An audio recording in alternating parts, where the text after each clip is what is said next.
Hey guys, Moteblock's back with another countdown video. A lot of you have recently been suggesting to me a really interesting video idea, which is the top 10 most forgotten places in Runescape. That sounds like a pretty sad topic, you know? This immediately stuck out to me and I really wanted to make a video about it, so thank you to those of you who have suggested it. Let's get this countdown started.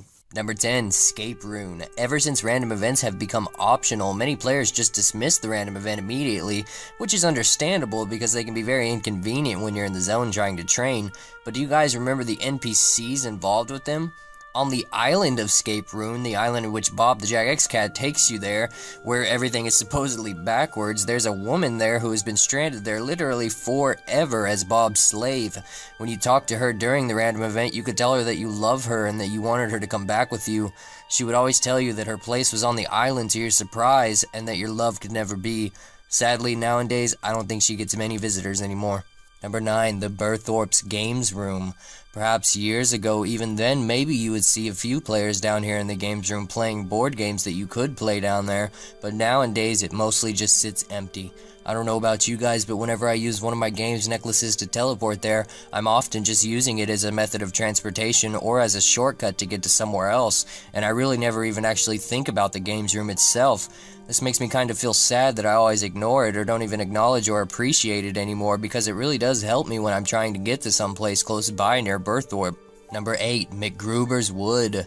A lot of players have completely forgotten about this place. It's used in Treasure Trails, I believe, and it's also associated with the quest's fishing contest, in which a player must gather 3 red vine worms in order to complete the quest, and the quest Plague City, where the players gather berries to make a gas mask from.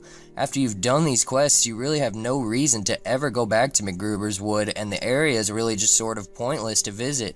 There's also a fairy ring inside of it, and you can reach this place by entering the code A1S, but really, why would you ever need to? I don't think this place will ever make a reappearance. Number 7, the Combat Training Camp.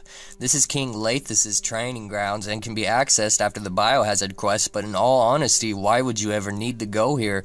The training camp has several level 63 ogres caged, which can be useful if you want to trade range here, and there's also a loose railing on the fence too if you'd like to pick up your arrows, but most players have forgotten all about this due to the camp's remote location.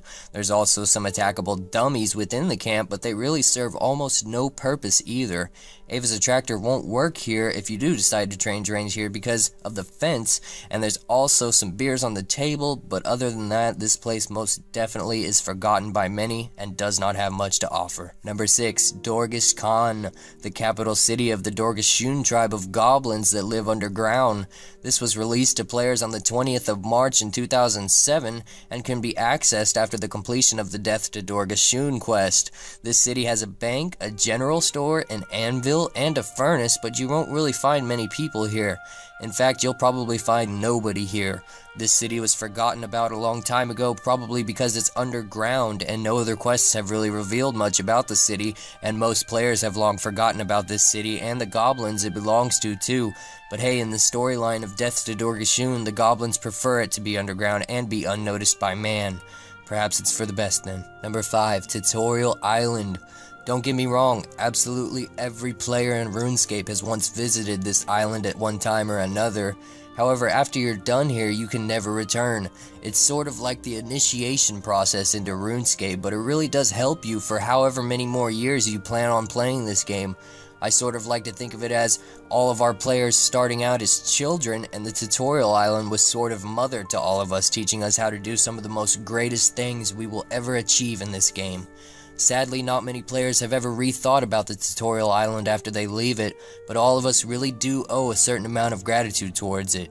It was once everyone's welcoming home at one point in time before they decided to leave it. Number 4, the Outpost.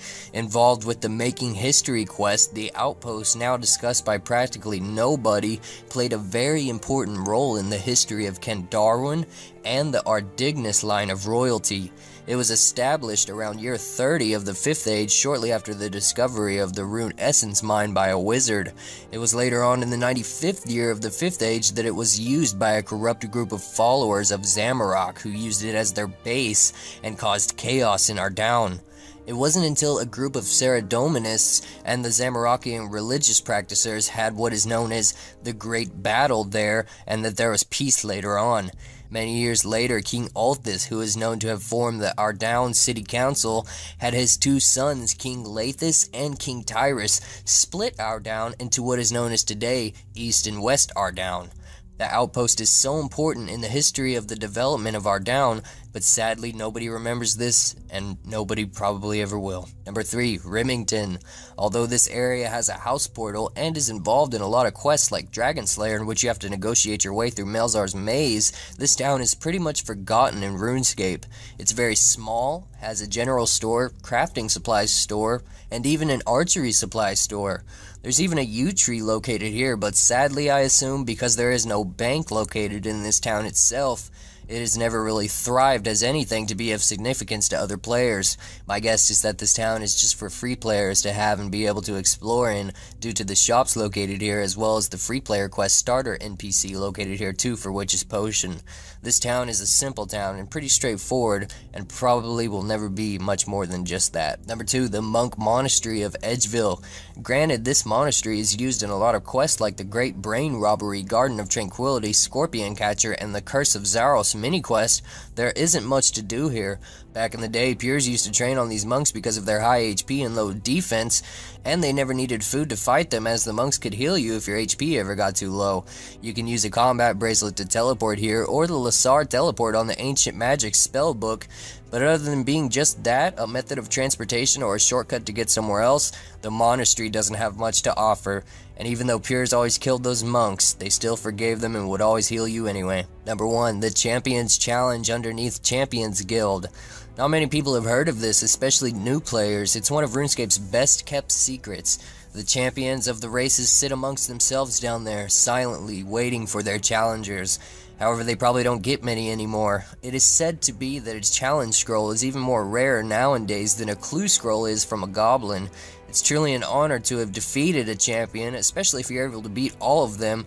However, the only reward you get for defeating all of them is a banner to be displayed and a congratulations scroll.